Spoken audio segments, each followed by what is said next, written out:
Fue maravilloso, ¿no? Que puedan estar aquí.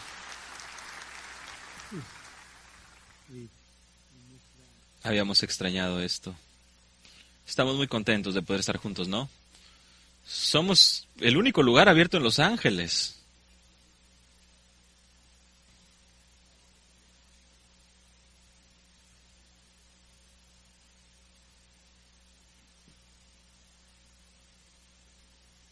Tal vez estás viendo el mensaje de esta mañana, de cómo vivir en una generación torcida y perversa, y pensar de cómo un título así tiene alguna relación con la Navidad y con la venida de nuestro Señor Jesús. Y les pido que abran sus Biblias y vamos a Filipenses capítulo 2.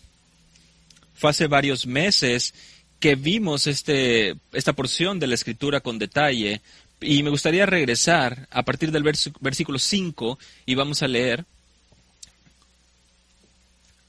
este pasaje tan familiar, tan conocido, que identifica la venida del Salvador. Versículo 5 de Filipenses 2. Haya pues en vosotros esta actitud que hubo también en Cristo Jesús, el cual, aunque existía en forma de Dios, no consideró el ser igual a Dios como algo a que aferrarse, sino que se despojó a sí mismo, tomando forma de siervo, haciéndose semejante a los hombres, y hallándose en forma de hombre, se humilló a sí mismo, haciéndose obediente hasta la muerte y muerte de cruz.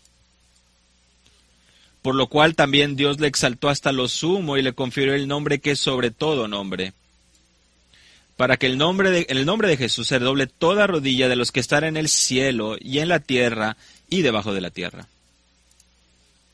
y que cada lengua confiese que Jesucristo es Señor, para gloria de Dios Padre. Así que, amados míos, tal como siempre habéis obedecido, no solo en mi presencia, sino ahora mucho más en mi ausencia, ocupaos en vuestra salvación con temor y temblor, porque Dios es quien obra en vosotros tanto el querer como el hacer para su beneplácito. Haced todas las cosas sin murmuraciones ni discusiones, para que seáis irreprensibles, hijos de Dios y sin tacha, en medio de una generación torcida y perversa, en medio de la cual resplandecéis como luminares en el mundo, sosteniendo firmemente la palabra de vida, a fin de que yo tenga motivo para gloriarme en el día de Cristo, ya que no habré corrido en vano ni habré trabajado en vano. Pero aunque yo sea derramado como libación sobre el sacrificio y servicio de vuestra fe, me regocijo y comparto mi gozo con todos vosotros. Y también vosotros os ruego, regocijaos de la misma manera y compartid vuestro gozo conmigo. Habrán notado en el verso 15 de que nosotros vivimos en medio de una generación torcida y perversa. Esto es, no solo una descripción de nuestro tiempo ahora, sino que queda muy bien en cualquier contexto de la historia. Toda generación, de alguna u otra manera, muestra lo torcido y perverso que es el corazón del hombre. Estamos viéndolo en nuestro tiempo de una manera muy clara. Lo que este texto nos dice es que tenemos la responsabilidad, en medio de esta generación torcida y perversa, de actuar como hijos de Dios y de resplandecer como luminares, como luces en el mundo. Es por eso que estamos aquí. Dios entiende que es una generación torcida y perversa. A veces, como en nuestro caso ahora, está abierta la manifestación de todo esto. En otras ocasiones está algo cubierto. Sé que muchos de ustedes se sienten muy tristes ante los eventos de la última elección. Tal vez ustedes estuvieron orando o clamando por misericordia, pero no están viendo esta misericordia. Están viendo cómo el poder estructural de este país está siendo tomado por hombres alejados de Dios, completamente contrarios a la Escritura.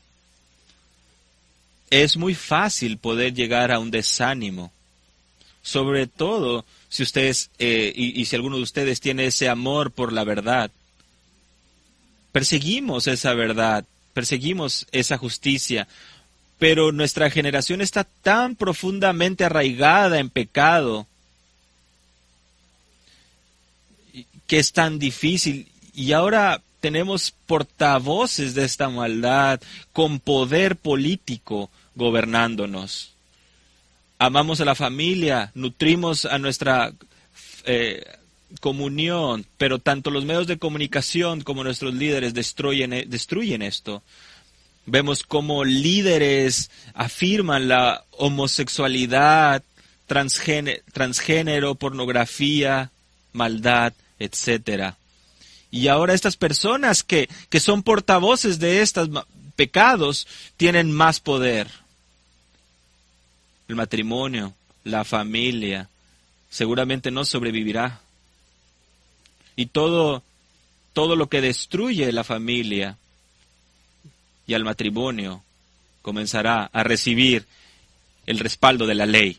Nosotros respaldamos la ley, el orden, porque es ordenado por Dios, pero ahora tenemos líderes que quieren quitarle los recursos a la policía, quieren abrir asaltos en contra de ellos, atacarlos. 8,700 protestas en los últimos meses.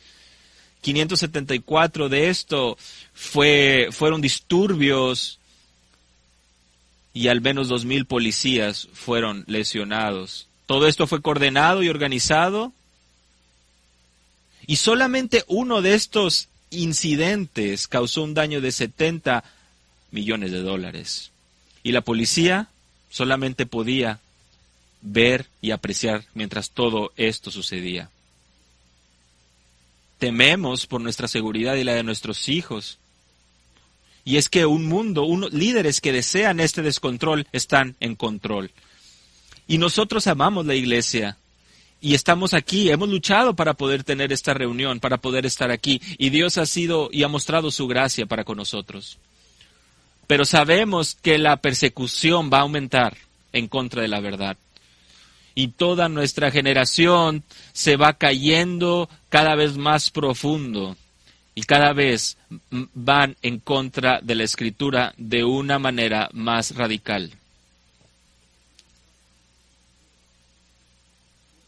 Ciertamente estamos saturados y hay una decepción muy grande. Y sabemos que estamos en medio de un juicio divino.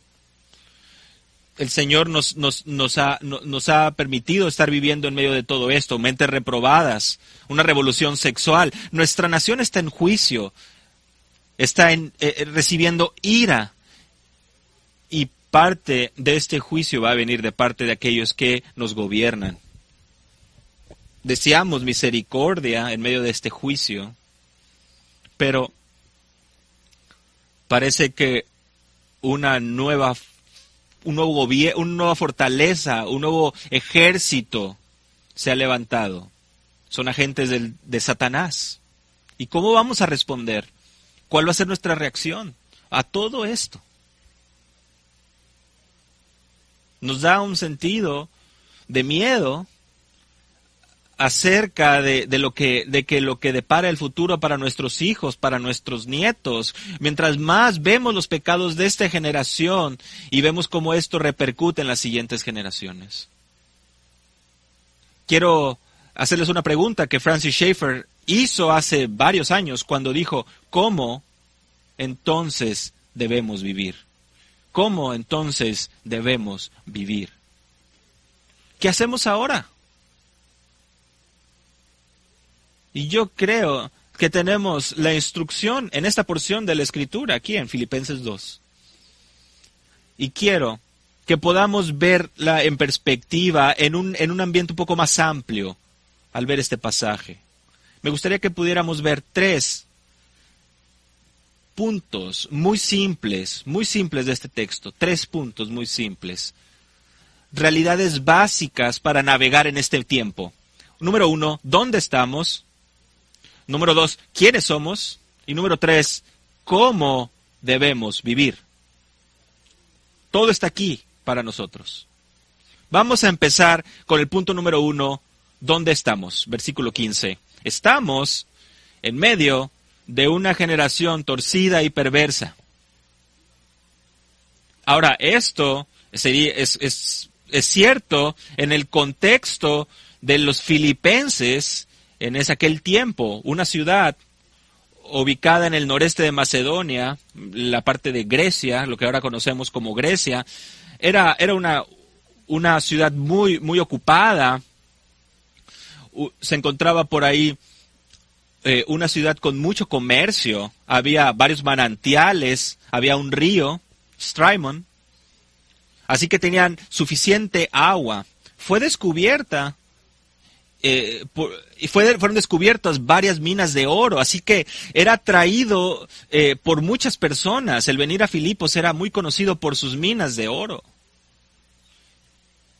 Y esta generación era originalmente conocida como Crénides, porque tenía precisamente estos manantiales. Y finalmente recibió su nombre de Felipe II de Macedonia. Un poco de historia acerca de esta ciudad, y es que esta ciudad, como bien saben, tuvo una batalla muy tremenda. Felipe conquistó la región en el siglo IV antes de Cristo, y en el siglo II Filipos se volvió parte de la provincia romana de Macedonia, y esta batalla tuvo una batalla llamada la batalla de Filipos, y demostró una revolución romana increíble. Era las fuerzas de Antonio y Octaviano contra las de Bruto y Casio en la batalla de Filipo, en el año 42 a.C. Y cuando terminó, dieron lugar al Imperio Romano, y así terminó la República Romana. Y varios soldados se quedaron en Filipos. Se convirtió en una ciudad con varios veteranos del ejército. Y se convirtió en una ciudad muy pagana. Y si eras ciudadano de Filipos, tenías la ciudadanía romana. Así que asumías y adoptabas toda la perversidad que existía en la nación romana en aquel tiempo. Costumbres romanas, idioma romano y todo aquello que hacían. Y aquí fue la primera iglesia establecida por Pablo en Europa. Ustedes lo saben, en Hechos 16. Pablo fue llevado a la cárcel. Se remonta esto al segundo viaje misionero de Pablo. Y este fue el tiempo donde esta iglesia se fundó. Y los creyentes eran muy pobres. Eso lo podemos ver en 2 Corintios 8. Y ahí podrán leer acerca de los pobres creyentes de Macedonia. Estos serían los filipenses. Estaban en una condición muy precaria. Pablo decía que eran muy generosos, pero es que ellos daban de lo profundo de su pobreza. Ellos estaban navegando en medio de un mar pagano completamente. Ustedes podrán imaginar esto, una generación influenciada por todos estos soldados que habían llegado, que habían venido. Y cuando esta iglesia fue fundada por el apóstol Pablo, fue asaltada, fue atacada. Vemos esto en el capítulo 1, versículo 28. Pablo dice, no se alarmen por sus oponentes, no sean amedrentados por vuestros adversarios, que es una señal de destrucción para ellos, pero para nosotros es de salvación, porque a vosotros se os ha concedido por amor de Cristo no solo creer en Él, sino también sufrir por Él, sufriendo el mismo conflicto que visteis en mí y que ahora oís que está en mí. No se alarmen por la persecución. Ustedes se les ha concedido por amor de Cristo el sufrir. Así que esta es una iglesia aislada en el Imperio Romano, en la única iglesia en Europa, en medio de un mar pagano.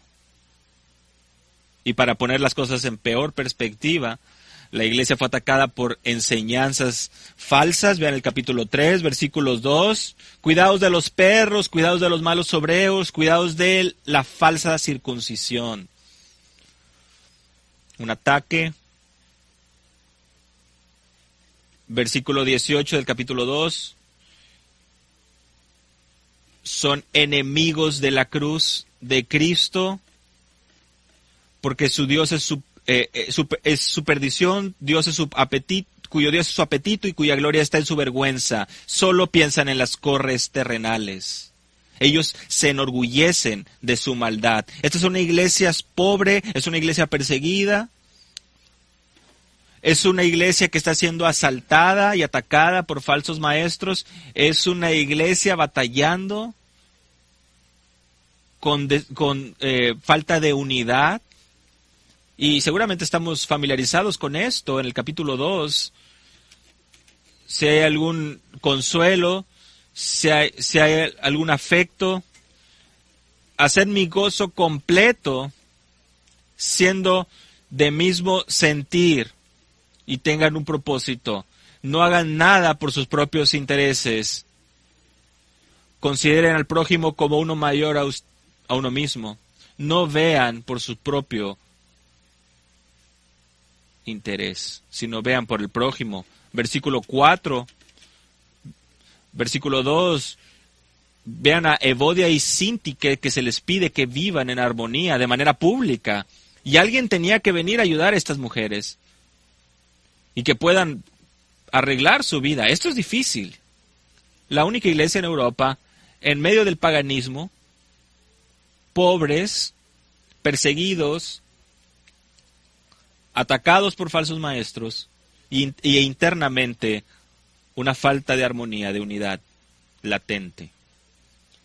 De hecho, Pablo le escribe esta carta a ellos en su 4º año estando en prisión, esperando que Nerón diera el veredicto final de su condena.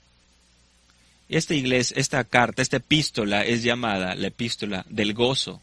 Es conocida como la epístola del gozo, la carta del gozo. Pablo espera gozo en una iglesia en medio de una generación torcida y malvada. Esta frase fue usada por nuestro Señor en Mateo 17 y también en Lucas 9, que nuestro Señor le dijo a los judíos de aquel momento: ustedes son una generación torcida y perversa.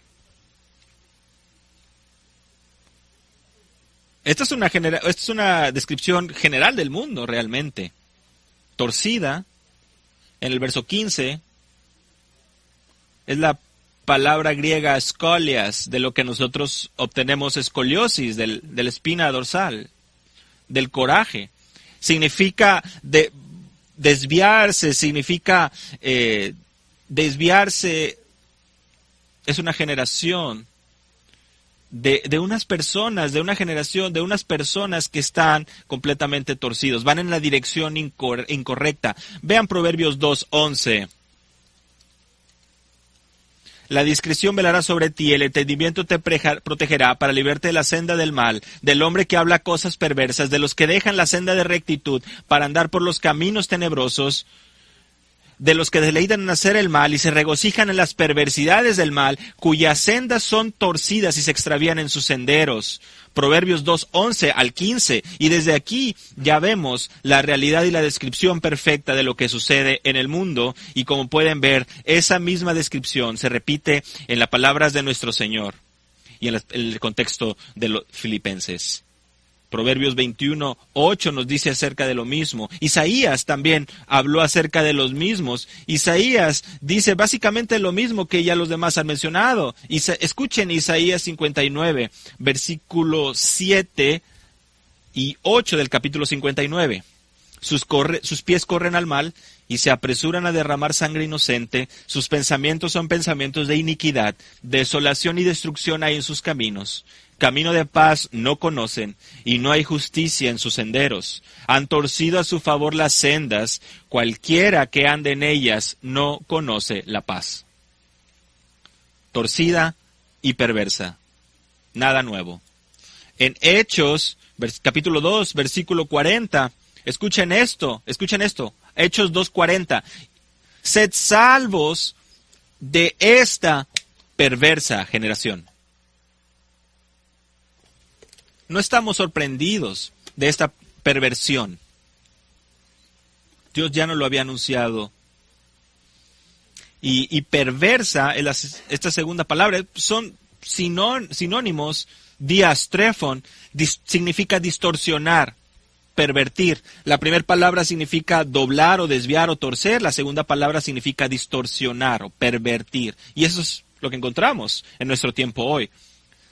Así que no podemos esperar algo diferente de lo que estamos viendo hoy en día.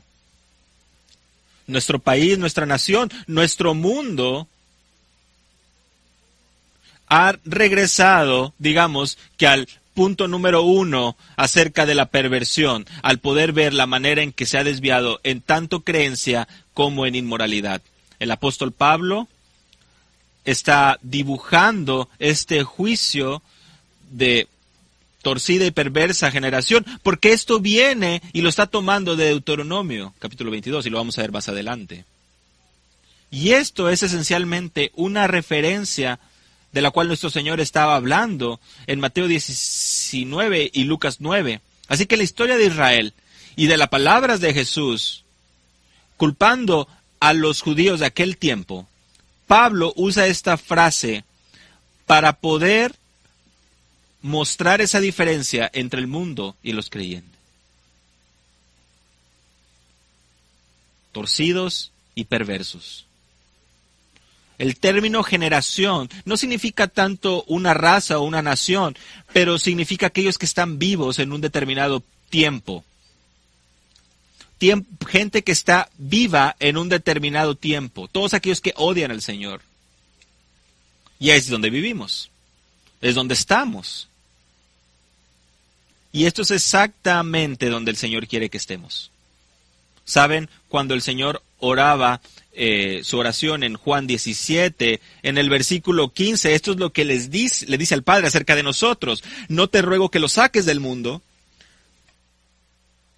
sino que los guardes del maligno. ¿Lo entendieron?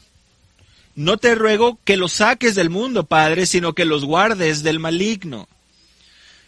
Ellos no son del mundo, como tampoco yo soy del mundo. Santifícalos en la verdad, tu palabra es verdad. Como tú me enviaste al mundo, yo también los he enviado al mundo. Lo que está diciendo es, no quiero que los saques del mundo, quiero que los protejas del Dios de este mundo, el enemigo, el diablo. Quiero que los protejas en tu verdad. En 1 Corintios capítulo 5, el apóstol Pablo dice esto, versículo 9. En mi carta os escribí que no anduvieras en compañías de personas inmorales. No me refería a la gente inmoral de este mundo, o a los avaros y estafadores, o a los idólatras, porque entonces tendrías que salir del mundo. No. Cuando yo les digo de que no se refieran a la gente inmoral de este mundo, no te estoy diciendo que te vayas a aislar o vayas a vivir en un monasterio. No puedes dejar el mundo, porque Dios te puso ahí con un propósito, por un propósito de redención eterno que Él tiene. Así que si estabas dudando, por si las dudas, déjame te repito, estamos donde debemos estar y el mundo es exactamente como debe ser. Solamente que ahora está más abierto de como acostumbrábamos a verlo antes. Y su poder está en todos lados y ha crecido a las alturas del liderazgo. Así es que donde estamos en este lugar, en este momento, porque el Señor así lo ha deseado. Y Él oró para que no fuéramos aislados de este mundo, sino que fuéramos protegidos mientras estamos alcanzando el mundo, ¿verdad? Estamos exactamente donde debemos estar y el mundo es exactamente como debe estar y como siempre ha estado. El segundo punto que les había mencionado de este texto, ahora que sabemos dónde estamos, Ahora vamos a responder el segundo punto, que es ¿quiénes somos? Versículo 15. ¿Quiénes somos nosotros? ¿Qué rol tomamos en esta perversa, torcida generación? Bueno, veamos el versículo 15. Somos hijos de Dios.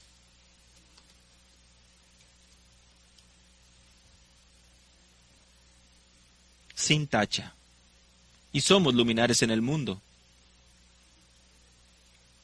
Somos hijos de Dios, sin mancha, sin tacha, y somos luminares en el mundo. Eso quiere decir que no somos como el resto del mundo. Entendemos que los hijos del diablo odian la luz, Juan 8. Ese pasaje en Juan 8 es tan definitivo, es impresionante cuántas veces al predicar tenemos que regresar a Juan capítulo 8, versículo 42. Jesús dice,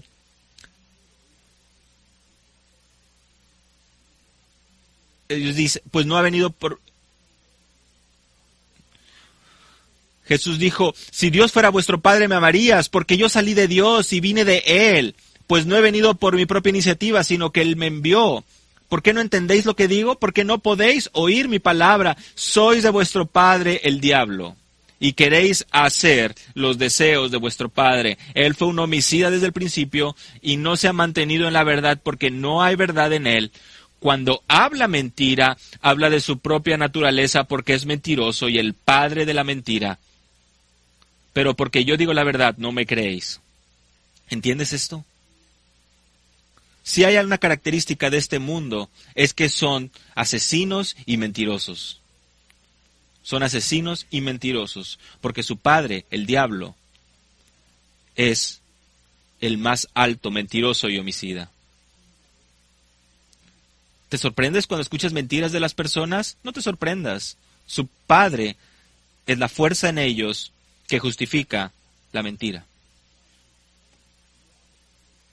Nosotros somos hijos de Dios. Por otra parte, hay una clara separación. Y como somos hijos de Dios, escuchamos la palabra de Dios y seguimos su palabra y obedecemos su palabra. Somos hijos de Dios por nacimiento y somos hijos de Dios por adopción.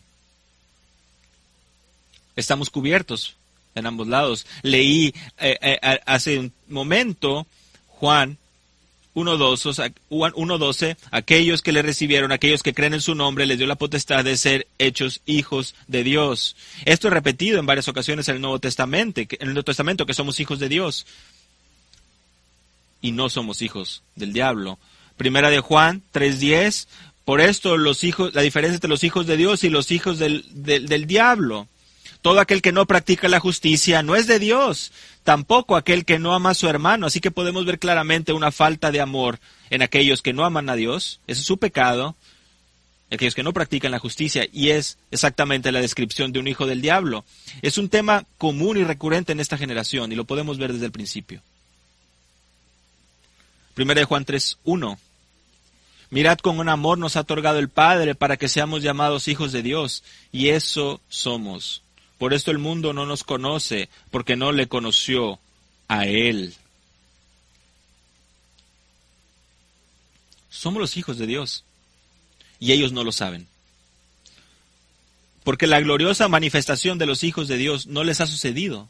No la pueden ver. Romanos 8:17. Y si hijos, también herederos, herederos de Dios y coherederos con Cristo. Romanos 8:16, el Espíritu mismo da testimonio a nuestro espíritu de que somos hijos de Dios. Así que aquí estamos. ¿Quiénes somos? Somos hijos de Dios. Exactamente dónde debemos estar en medio de una generación torcida y perversa.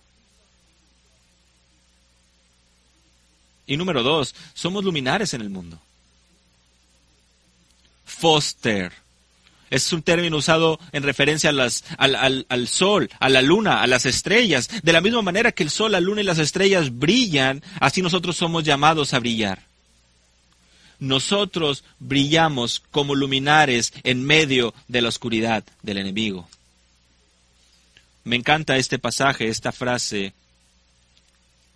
Dice, al final del versículo 15, así como ustedes son luminares en el mundo. Literalmente estamos resplandeciendo, somos las luminarias, estamos siendo la luz, la preciosa y brillante luz del Evangelio. Aquí es donde debemos estar, y esto es lo que somos como hijos de Dios. Y somos el único recurso de luz en la oscuridad. En Isaías 49:6, hablando acerca del Mesías, dice: te haré luz de las naciones para que mi salvación alcance hasta los confines de la tierra. Isaías 49:6. Jesús vino a esta tierra y Él es la luz de las naciones, la luz de la verdad, la luz de la vida.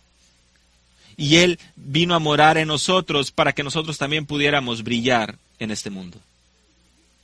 Los judíos pensaron que ellos eran la luz, que ellos eran las luminarias. Vean en Romanos 2, versículo 17.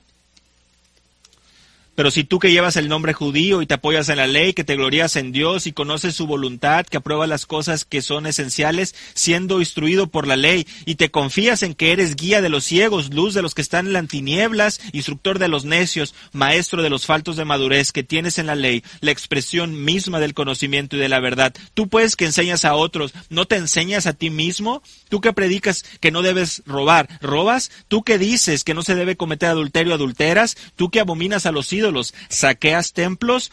Tú que te jactas de la ley, violando la ley, ¿deshonras a Dios? Porque el nombre de Dios es blasfemado entre los gentiles por causa de vosotros. Tú dices que eres la luz, pero tus obras no demuestran esto. Te ajustas a una forma de tinieblas, al estándar de las tinieblas. Los judíos no eran esa luz. Pero nuestro Señor, en su sermón inicial en Mateo 5, dijo esto a sus seguidores, a nosotros hoy, versículo 14, vosotros sois la luz del mundo. Una ciudad situada sobre un monte no se puede ocultar, ni se enciende una lámpara y se pone debajo de un almud. Somos la luminaria. Somos exactamente donde debemos estar. Estamos en medio de una generación torcida y maligna. Estamos donde Él quiere que estemos. Él no quiere que estemos lejos de esto. Él no quiere sacarnos. Él nos quiere protegidos del mal. Él nos quiere que seamos santificados por la verdad. Pero estamos exactamente donde debemos estar. En Juan 5:35 se dijo acerca de Juan el Bautista que él era la lámpara que estaba brillando. Él era la lámpara que ardía y alumbraba. Y eso es lo que se debe decir de nosotros también, así como de Juan el Bautista. Nosotros estamos brillando. Versículo 15. Estamos resplandeciendo como luminares en el mundo. Proverbios 4:18 nos dice: mas la senda de los justos es como la luz de la aurora que va en aumento, en resplandor. Somos la única esperanza que esta generación torcida y perversa tiene, ¿verdad? Sabemos dónde estamos, sabemos quiénes somos, y estamos exactamente donde Dios quiere que estemos, que seamos sus hijos, y que seamos luminarias en este mundo, resplandeciendo la luz de la gloria del Evangelio de nuestro Señor Jesucristo en medio de esta oscuridad que vivimos hoy. Y esto nos trae a nuestro tercer punto. Nuestra reacción o respuesta práctica. ¿Qué vamos a hacer? ¿Cómo vivimos? ¿Cómo vivimos? Quiero establecer algo y les pido que podamos ir a Juan 18 por un momento, porque quiero enfatizar algo de cómo debemos vivir. Juan 18. Porque esto es retador para nosotros. Porque vivimos básicamente en un mundo paralelo. Vivimos en un mundo paralelo. Literalmente un universo que el mundo incrédulo no entiende, que no encuentra relación, porque ellos están muertos en sus delitos y pecados, y nosotros vivimos en un mundo completamente distinto, en un gobierno distinto. Escuchen las palabras de Jesús. En el capítulo 18 de Juan, versículo 37. la pregunta en el 33 se hizo acerca de si Jesús era el rey de los judíos. Y bueno, Pilato entonces le dijo, versículo 37, ¿así que tú eres el rey? Jesús respondió, tú dices que soy rey. Para esto yo he nacido y para esto he venido al mundo, para dar testimonio de la verdad. Todo el que es de la verdad, escucha mi voz. Pilato le preguntó, ¿qué es la verdad? ¿Qué es la verdad? ¿Tú eres el rey?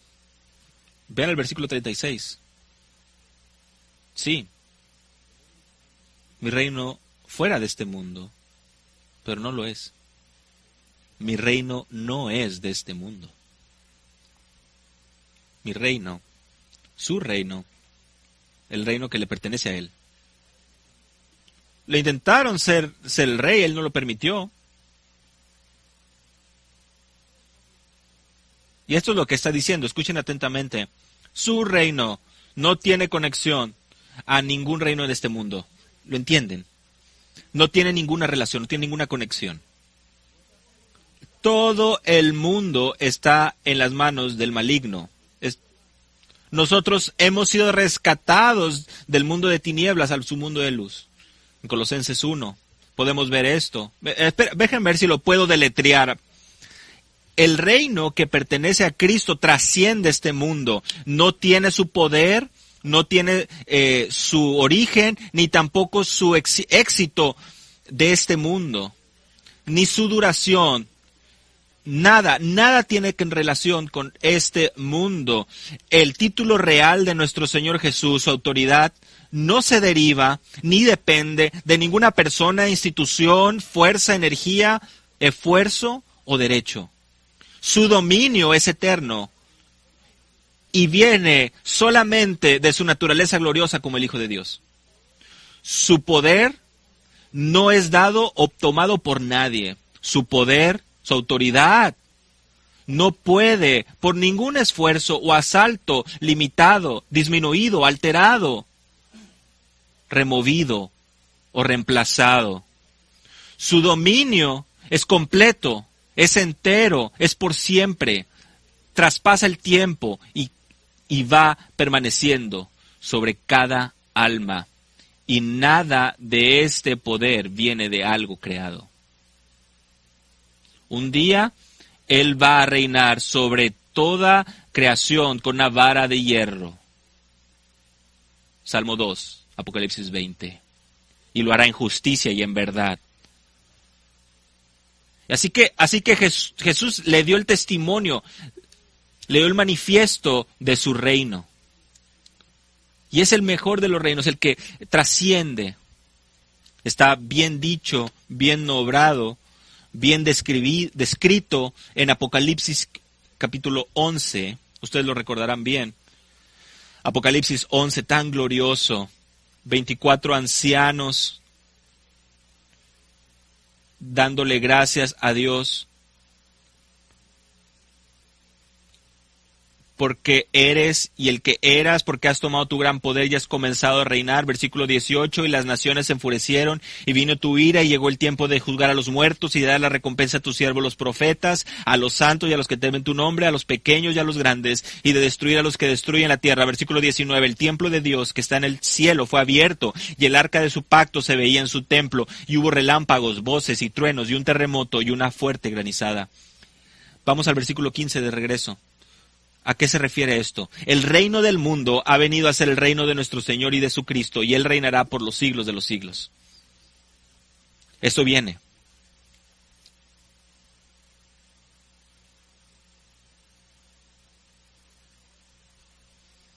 Él va a terminar y dar culminación a todos los otros reinos, porque Él va a reinar. El Rey de Reyes, Señor de Señores. Y después de esto va a crear los nuevos cielos y la nueva tierra, como leemos en Isaías 65, 66 y Apocalipsis 21. Y Él va a reinar de manera soberana para siempre.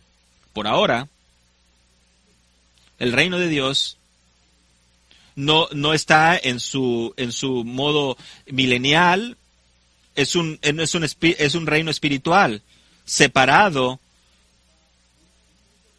de todo poder terrenal, de toda autoridad terrenal. Les digo, nada, ninguna persona, ningún poder, ninguna autoridad tiene algún efecto en el reino de Dios. No importa quién esté en el Congreso, quién esté en el Senado, quién esté en la presidencia, no tiene ninguna conexión a su reino eterno y glorioso. Él es quien reina, el Dios Trino. Por ahora, el reino de Dios, el reino de Cristo, es una realidad espiritual que está separada de cualquier otro reino. Las realidades de su reino no pueden ser propagadas, no pueden ser protegidas o alteradas por ningún poder de esta tierra. La realidad de su reino no puede ser dañada, no puede ser tomada, no puede debilitarse por ningún poder. No hay leyes que pueden hacerse, que puedan hacer su reino más exitoso o más efectivo.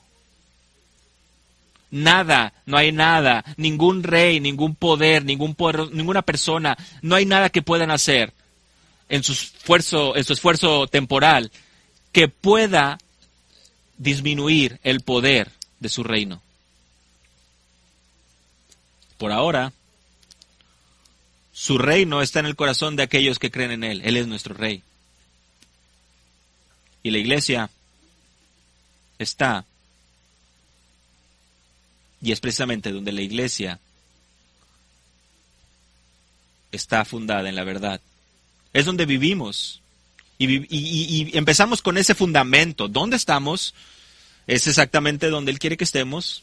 ¿Quiénes somos? Exactamente quién Él nos ha llamado a ser. Y cómo vivimos en este mundo paralelo. Bueno, hay varias cosas que podríamos ver. Si vamos al versículo 5, vamos a ver varios imperativos. Los imperativos son mandatos. Haya pues en vosotros esta actitud que hubo también en Cristo Jesús, que se humilló a sí mismo. ¿Cómo es que debemos vivir? Bueno, debemos vivir en humildad. Debemos de tener la misma actitud que tuvo Cristo Jesús al no considerar el ser igual a Dios como algo que aferrarse, sino despojarse a sí mismo. Y por esto Dios lo exaltó hasta lo sumo. Así que el primer imperativo lo acabamos de leer. Tengan esta actitud. Este es el imperativo. Humildad, tener esta humildad, esta misma actitud. Es el primer imperativo. Ustedes dirán, bueno, la vida va a ser muy difícil si vivimos así. Bueno, todos debemos ser humildes. Y eso es algo bueno. Porque aquel que es humilde, Dios lo exalta. Sabemos esto.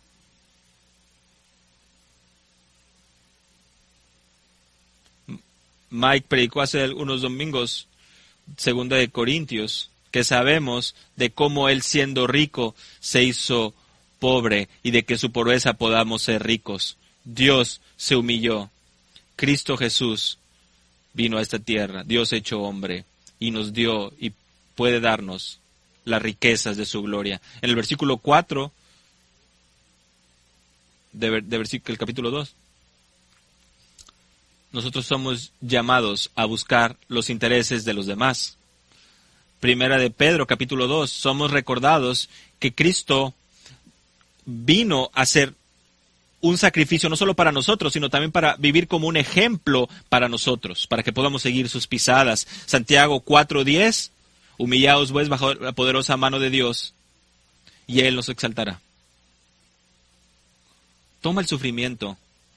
Pedro dice, echad en Él su ansiedad, humíllense delante de Dios. Así que el primer imperativo, tengan esta actitud, humildad. El segundo imperativo, lo vemos en el versículo 12. Ocupaos en vuestra salvación con temor y temblor. Ocupaos en vuestra salvación con temor y temblor. Es un verbo reflexivo, presente, voz media. ¿Cómo hacemos esto? ¿Cómo nos ocupamos? Bueno, esto está hablando de la santidad, de la santidad. Perseguir la santidad. Toma, si quieres, esas palabras hermosas del capítulo 3 de Filipenses, donde dice, versículo 12, No porque yo ya lo he alcanzado, ni porque ya sea perfecto, sino que prosigo adelante a fin de alcanzar aquello por lo cual también fue alcanzado por Cristo Jesús. Dice, sigo adelante a fin de poder alcanzar. Esto es Pablo diciendo, yo persigo santidad, yo busco ser más como Cristo. Y el versículo te dice esto, porque el versículo 15 dice, para que debemos ser hallados irreprensibles y sencillos. Así que, mientras nos ocupamos en nuestra salvación, él dice esto, así que mis amados, así como siempre han obedecido, tal vez, ¿y cómo hacemos esto? Por obediencia. Mediante la obediencia, amando y siguiendo, yendo tras una vida intachable. Hay un elemento de adoración aquí, con temor y temblor. Versículo 12. Bueno, este es un imperativo que nos incluye a todos nosotros.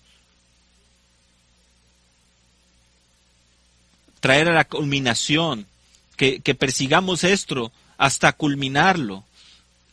¿Es esto realista? ¿Cómo hacemos esto?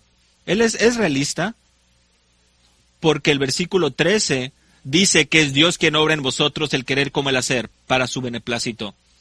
Su buena voluntad significa su gozo. Podemos vivir en santidad porque es Dios quien obra en nosotros. Él es el que está obrando en nosotros. Él es el que está produciendo en nosotros esa santidad. Es posible. Y es un mandamiento.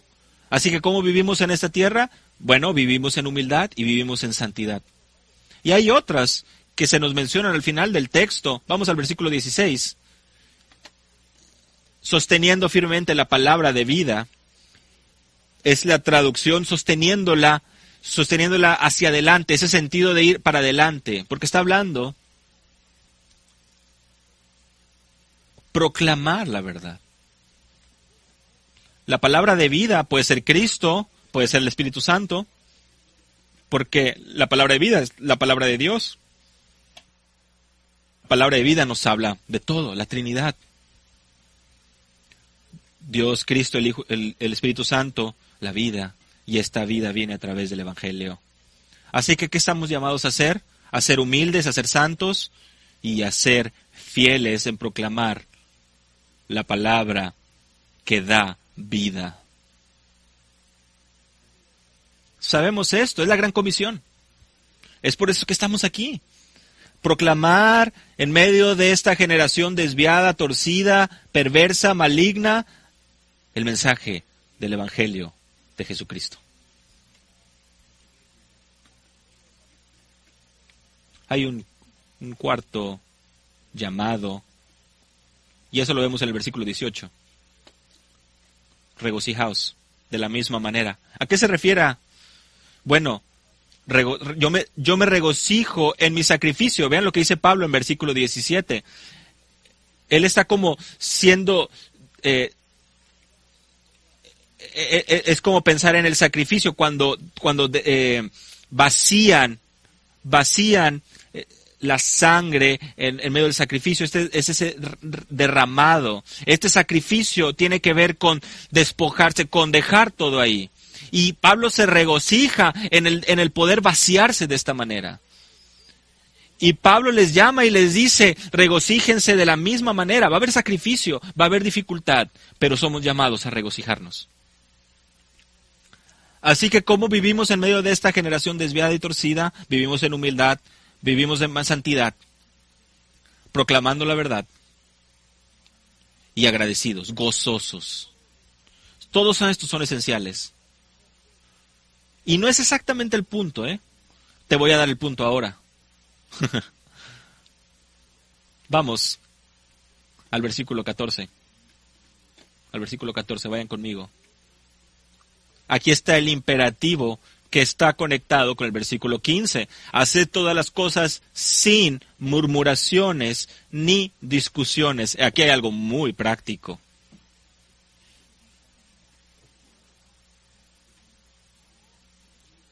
Dejen de quejarse.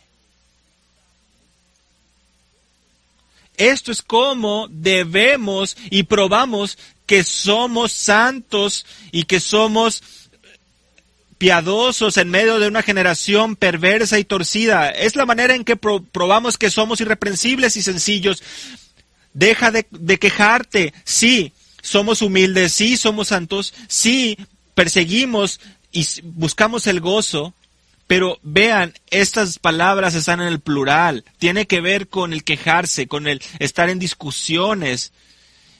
Y es una onomatopeya en el griego, murmuraciones, algo así. Es una expresión de descontento, de no tener satisfacción. Ese tipo de expresión. Por eso la onomatopeya. ¿Qué significa esto? ¿Quejarse en contra del gobierno? No. Deja de quejarte con Dios acerca de la situación. Tú eres quien eres, tú estás donde debes estar y tú eres llamado a no quejarte porque aquí es donde Dios te ha puesto. No discutas con Dios acerca de su voluntad, no discutas con Dios acerca de sus propósitos. Pablo toma esta frase y vamos a hacer lo que les había mencionado que íbamos a hacer, Deuteronomio 32. Deuteronomio 32. Moisés, al final de su vida, está por morir y da un mensaje de advertencia. Vean los primeros versículos. Oídos cielos y dejadme hablar, y escuche la tierra las palabras de mi boca. Caiga como la lluvia mi enseñanza, y destile como el rocío mi discurso, como llovizna sobre el verde prado y como aguacero sobre la hierba, porque yo proclamo el nombre del Señor. Atribuid grandeza a nuestro Dios, la roca, su obra es perfecta, porque todos sus caminos son justos. Dios de fidelidad y sin injusticia, justo y recto es Él. ¡Wow! Ese es nuestro Dios. ¿Lo entendiste? Ese es nuestro Dios. La grandeza de nuestro Dios, la roca inamovible, sus obras son perfectas, sus caminos son justos, Dios de fidelidad y sin injusticia, justo y recto es Él. Por otro lado, la gente había actuado de manera perversa y torcida. No son sus hijos debido a la falta de ellos, sino una generación perversa y torcida. Y de ahí es donde viene el término que usa Pablo más adelante. Ustedes han sido una generación perversa y torcida.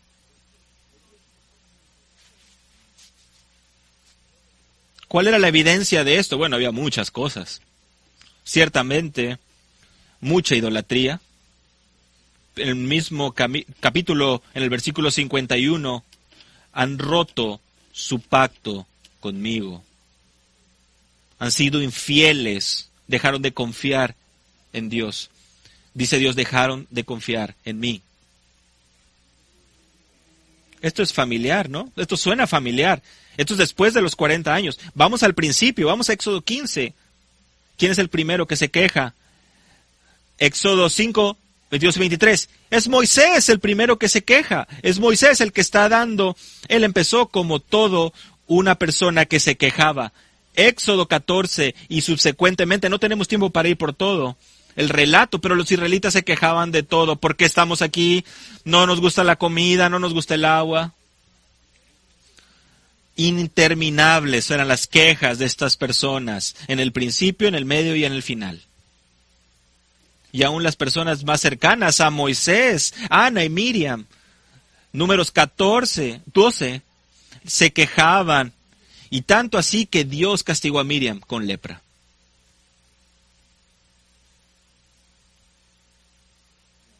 Primera de Corintios 10, Pablo dice que esto fue un ejemplo para nosotros. No te quejes, no nos quejemos. No nos quejemos con Dios. Leemos en Éxodo y vemos mucho de esto, en Números vemos mucho de esto. Déjame, te leo unos resúmenes, ya para terminar, de los Salmos. En el Salmo 106, versículo 19. Hicieron un becerro en Horeb y adoraron una imagen de fundición. Cambiaron su gloria por la imagen de un buey que come hierba. Se olvidaron de Dios su Salvador, que había hecho grandes cosas en Egipto, maravillas en la tierra de Cam y cosas asombrosas en el Mar Rojo. Él dijo que los hubiera destruido de no haberse puesto Moisés, su escogido, en la brecha delante de él, a fin de apartar su furor, para que no los destruyera. Aborrecieron la tierra deseable, no creyeron en su palabra, sino que murmuraron en sus tiendas. Murmuraron en sus tiendas.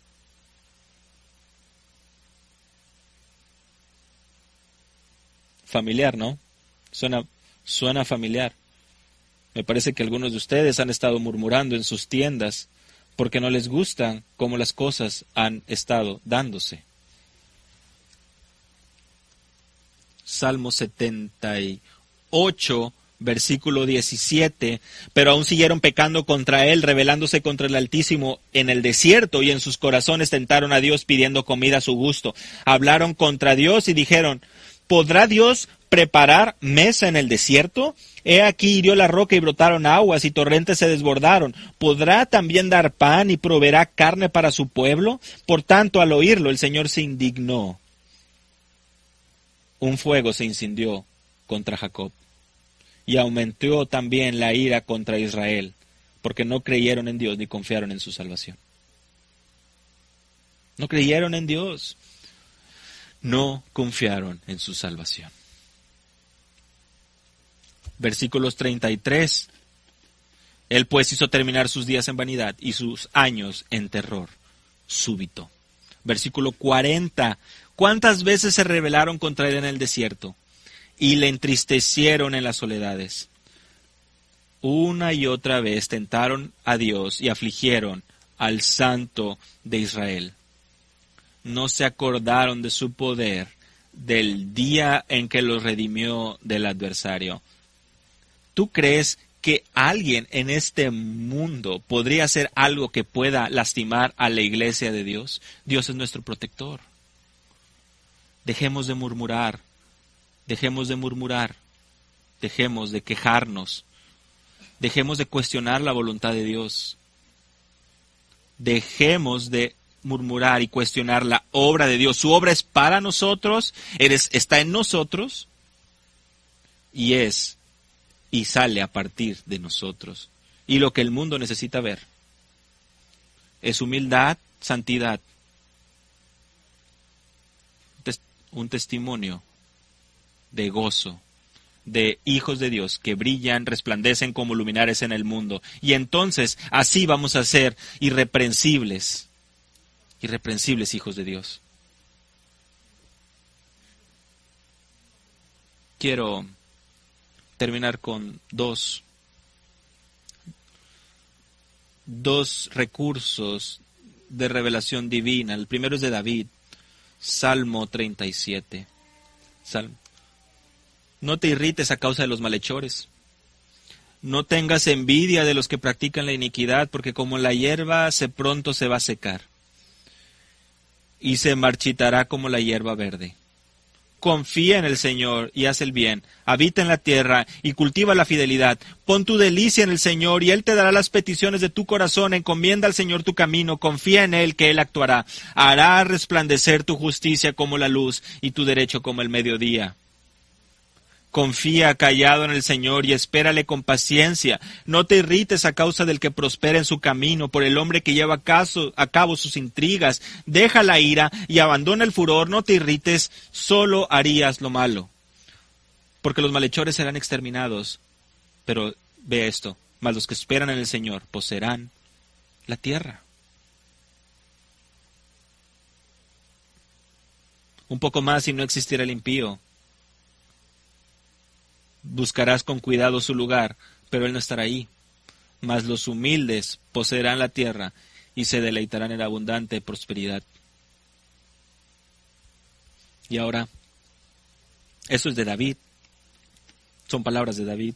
Ahora vamos a escuchar estas palabras de Pedro. Segunda de Pedro 3. Versículo 8 del capítulo 3 de Segunda de Pedro. Pero amados, no ignoréis esto, que para el Señor un día es como 1000 años y 1000 años es como un día.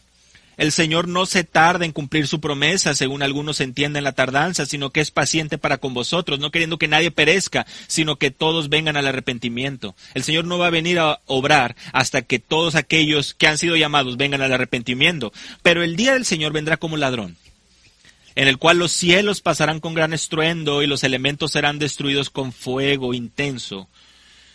Y la tierra y las obras que hay en ella serán quemadas, puesto que todas estas cosas han de ser destruidas de esta manera. ¿Qué clase de personas no debéis ser vosotros en santa conducta y en piedad? ¿Qué tipo de personas debemos ser? Santa en conducta y en piedad, esperando y apresurando la venida del día de Dios, en el cual los cielos serán destruidos por fuego y los elementos se fundirán con intenso calor. Pero según su promesa, nosotros esperamos nuevos cielos y nueva tierra, en los cuales mora la justicia. Por lo tanto, amados, puesto que aguardáis estas cosas, procurad con diligencia ser hallados por Él en paz, sin mancha e irreprensibles. No nos quejemos en contra de Dios. Todo está en el calendario perfecto de Dios. Su humildad, santidad, proclamación, gozo y confianza.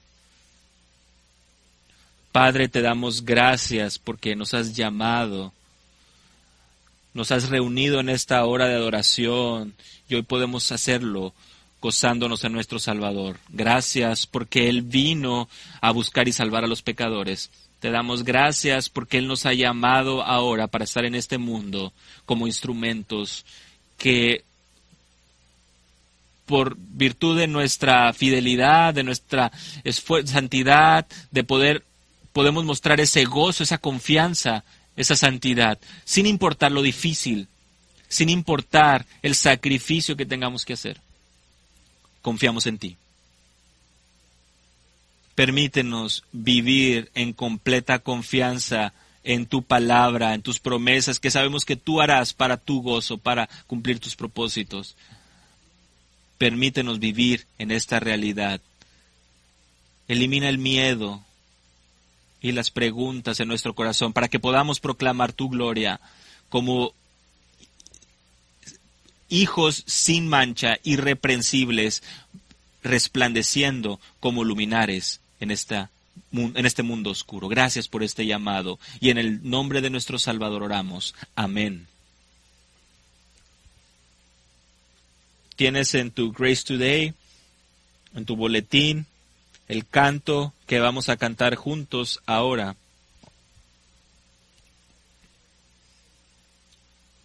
Que sea la mente de Cristo nuestro Salvador. Y es un excelente himno que une lo que hemos estado hablando. Porque es Cristo el que llegó en obediencia perfecta a cumplir los planes del Padre.